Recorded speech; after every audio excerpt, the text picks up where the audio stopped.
Bienvenue dans cet incroyable voyage au cœur de la mythologie grecque. Aujourd'hui, je vais vous dévoiler des faits incroyables, étonnants et parfois même dérangeants sur les dieux, les héros et les légendes de la Grèce antique. Asseyez-vous, détendez-vous et laissez-vous transporter dans un monde où les dieux régnaient en maître.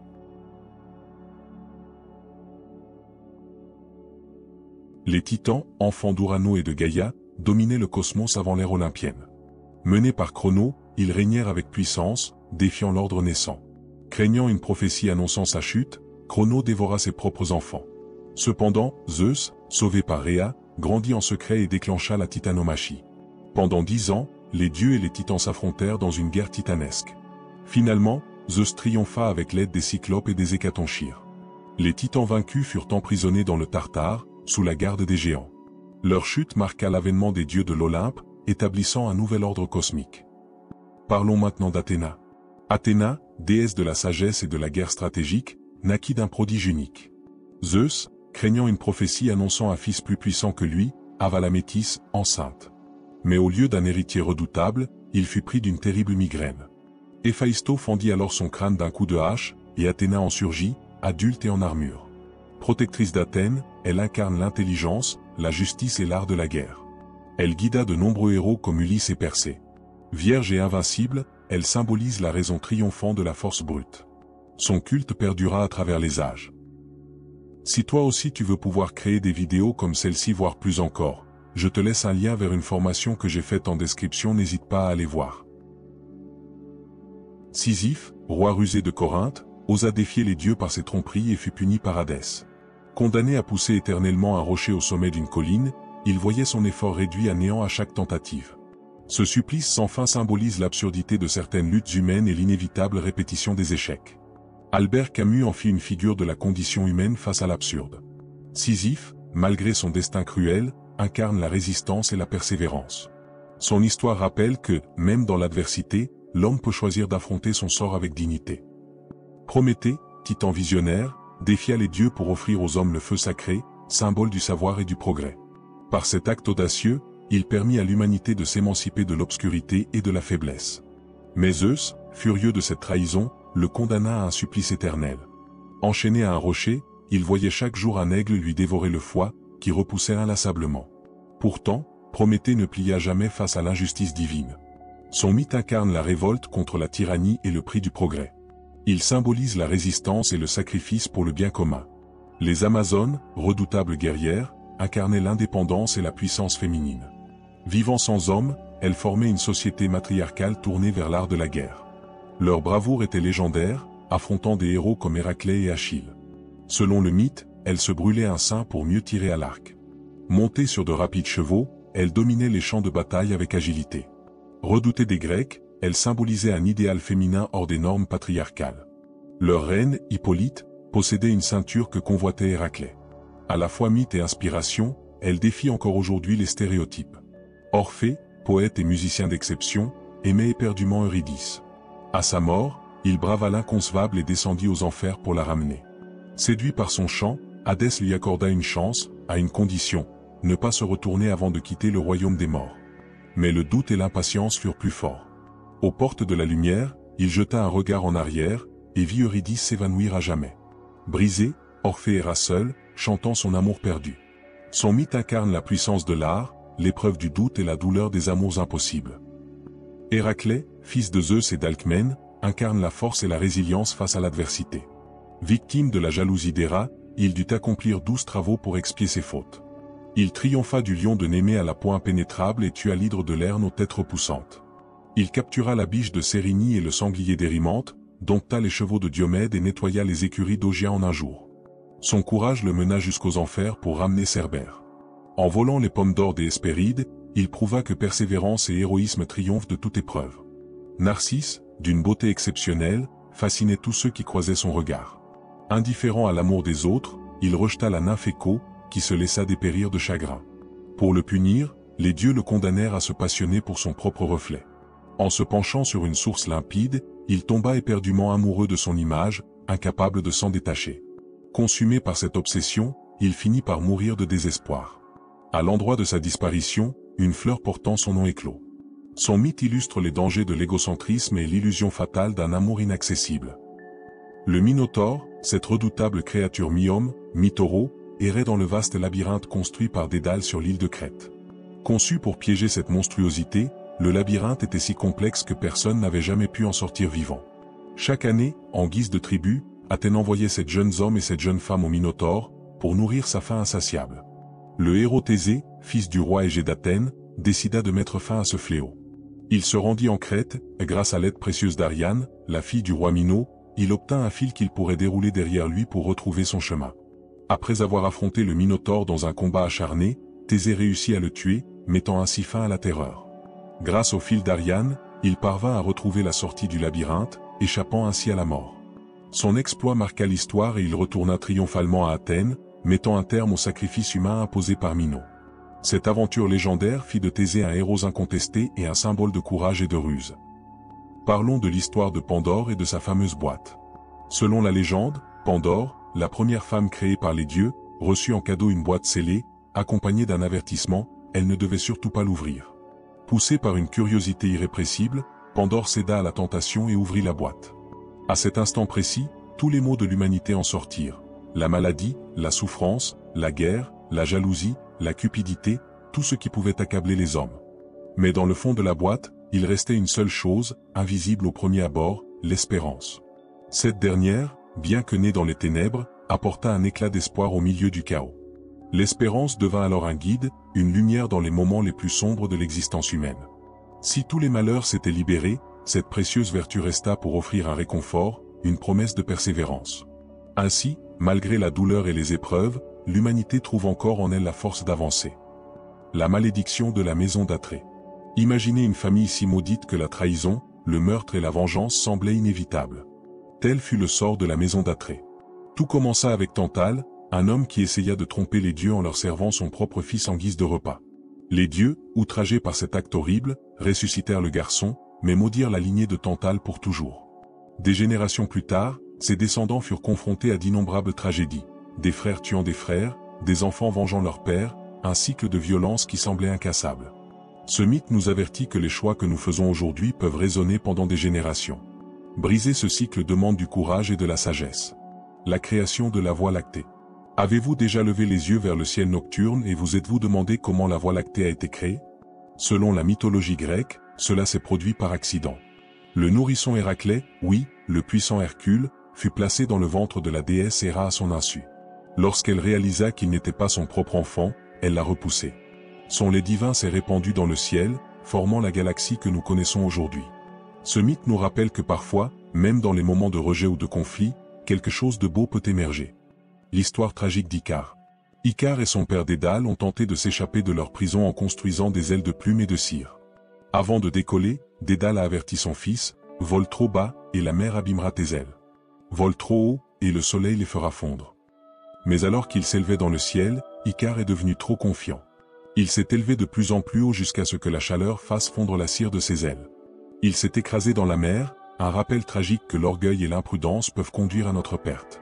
Le mythe d'Icare nous enseigne l'importance de l'équilibre, rêver grand, mais rester ancré. L'ambition est précieuse, mais elle doit être accompagnée de sagesse.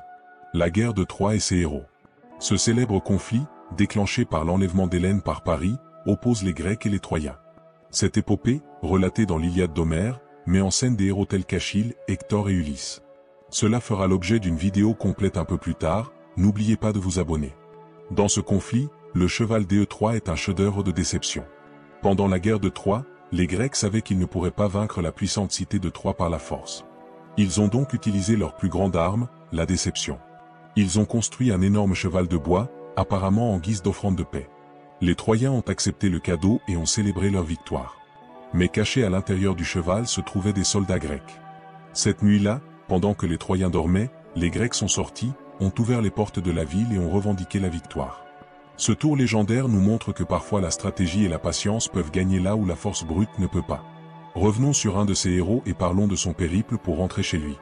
Ulysse est un de mes héros grecs préférés, roi d'Ithaque, il incarne l'ingéniosité et la persévérance face à l'adversité. Après la guerre de Troie, son retour dure 10 ans, jalonné d'épreuves imposées par les dieux. Il affronte le cyclope Polyphème, résiste aux envoûtements de Circé et aux chants des sirènes. Protégé par Athéna mais poursuivi par la colère de Poséidon, il erre sur des mers hostiles. Son courage et sa ruse lui permettent de triompher des dangers, notamment en déjouant les prétendants à son trône. Son périple illustre la quête de l'homme face au destin, entre bravoure et sagesse. Le héros Achille a été immortalisé par Monsieur Brad Pitt. Il est l'un des héros les plus célèbres de la mythologie grecque, connu pour sa force inouïe et son courage. Fils de la nymphe Thétis et du roi Pélée, il fut presque immortel grâce à un bain magique dans le fleuve Styx, qui rendit tout son corps invulnérable, sauf son talon, qu'il oublia de plonger dans l'eau. Ce détail allait être fatal, car c'est par ce talon qu'il mourut, frappé par une flèche lors de la guerre de Troie. Achille se distingua par sa bravoure durant le siège de Troie, notamment en tuant Hector, le prince troyen, dans un combat épique. Mais il n'était pas seulement un guerrier, il avait aussi une dimension tragique. Sa colère, notamment contre Agamemnon, leader des Grecs, faillit faire échouer la guerre. Lorsqu'il se retire du combat après une dispute avec Agamemnon, les Grecs subissent de lourdes pertes. Ce n'est que lorsque son ami Patrocle est tué par Hector qu'Achille retourne sur le champ de bataille pour venger sa mort. Son héroïsme, sa fureur et son destin tragique en font un personnage complexe et inoubliable dans l'histoire de la guerre de Troie. L'origine des saisons Déméter et Perséphone. La déesse de l'agriculture, Déméter, avait une fille bien-aimée nommée Perséphone. Un jour, Perséphone fut enlevée par Hadès, le dieu des enfers, qui l'emmena dans son royaume obscur. Dévastée, Déméter négligea ses devoirs et la terre devint stérile, provoquant un hiver terrible. Finalement, un accord fut conclu. Perséphone passerait 6 mois dans les enfers et 6 mois sur terre chaque année. Ainsi naissent les saisons. Le printemps et l'été célèbrent le retour de Perséphone, tandis que l'automne et l'hiver marquent son absence.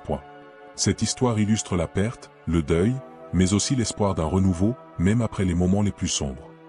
Les Moires, filles de Nyx ou de Thémis selon les mythes, incarnent la destinée inéluctable. Cloto file le fil de la vie, Lachésie le mesure et Atropos le coupe, marquant ainsi la fin de chaque existence. Même les dieux de l'Olympe ne peuvent altérer leur jugement, car elles représentent l'ordre immuable du cosmos. Leur pouvoir dépasse celui de Zeus lui-même, garantissant que chaque être suive son destin tracé. Présentes dès la naissance, elles veillent sur le cours du temps et des événements. Symbole de la fatalité, elles illustrent l'impossibilité d'échapper à son sort. Si toi aussi tu veux pouvoir créer des vidéos comme celle-ci voire plus encore, je te laisse un lien vers une formation que j'ai faite en description, n'hésite pas à aller voir. Autre vidéo plus poussée, n'oubliez pas de vous abonner pour ne pas les rater. Allons-y. Zeus, roi des dieux. Zeus, maître du ciel et du tonnerre, est l'une des figures les plus influentes de la mythologie grecque. Il détient la foudre, qu'il utilise pour affirmer sa puissance et punir les injustices. Mais Zeus est aussi célèbre pour ses innombrables aventures amoureuses, qui donnèrent naissance à de nombreux héros et divinités. Bien que puissant, Zeus est souvent piégé par ses propres faiblesses humaines, ce qui le rend fascinant et complexe. Si on parle de Zeus, on est obligé de parler de Héra. Héra, épouse de Zeus, est la protectrice du mariage et des femmes. Sa relation tumultueuse avec Zeus est marquée par sa jalousie, qu'elle exprime souvent avec une vengeance implacable contre les amantes et les enfants illégitimes de son mari. Héra est toutefois une déesse respectée, symbole de la force et de la dignité du mariage dans la société grecque. Un autre dieu puissant, Poséidon, le dieu des mers et des tremblements de terre. Armé de son trident, il est capable de soulever des tempêtes redoutables ou d'apaiser les flots. Les marins lui rendaient hommage pour s'assurer une traversée sûre. En plus de son rôle divin, Poséidon est aussi célèbre pour ses nombreux enfants monstrueux, comme le cyclope Polyphème. Hadès est le royaume des morts. Hadès, le sombre seigneur des enfers, règne sur les âmes des défunts. Bien que souvent associé à la mort, Hadès n'est pas une figure maléfique, mais plutôt un gardien impartial du monde souterrain. Son royaume est divisé en plusieurs parties, où les justes sont récompensés et les criminels punis. Hadès incarne la rigueur du destin et l'équilibre du cycle de la vie et de la mort. Apollon, dieu des arts et de la lumière. Apollon, dieu solaire et des arts, est célèbre pour sa beauté et son talent musical. Armé de sa lyre dorée, il inspire poètes et musiciens. Apollon est aussi un puissant devin, dont les oracles étaient consultés par les rois et les guerriers avant les batailles. Sa lumière incarne à la fois la connaissance et l'ordre. Artémis, déesse de la chasse. Sœur jumelle d'Apollon, Artémis est la déesse de la chasse et de la nature sauvage. Vénérée par les jeunes filles, elle symbolise l'indépendance et la pureté. Elle est souvent représentée avec un arc et des cerfs, rappelant sa proximité avec les animaux. Ou encore Dionysos. Dionysos est le dieu du vin, de la fête et de l'ivresse et du théâtre. Ces festivités, appelées les Dionysies, étaient marquées par des danses, de la musique et des pièces de théâtre. Il incarne la liberté des émotions et la transgression des règles sociales.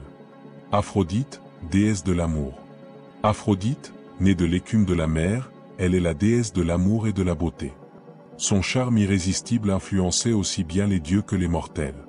Sa relation avec Adonis et son rôle dans la guerre de Troie illustrent son influence sur les destins humains. Hermès, le messager des dieux. Dieu du commerce, des voleurs et des voyageurs, Hermès est connu pour sa rapidité et son ingéniosité. Il porte des sandales ailées et un caducée, symbole de paix et de guérison. Il est aussi chargé de guider les âmes vers les enfers. Arès, dieu de la guerre. Fils de Zeus et d'Héra, Arès est le dieu de la guerre brutale et du carnage. Il incarne la violence aveugle du combat, à l'opposé de la stratégie symbolisée par Athéna. Son impétuosité en fait une figure redoutée et souvent critiquée.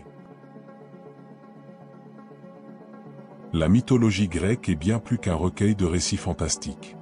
Elle est le miroir de nos doutes, de nos luttes et de nos espoirs.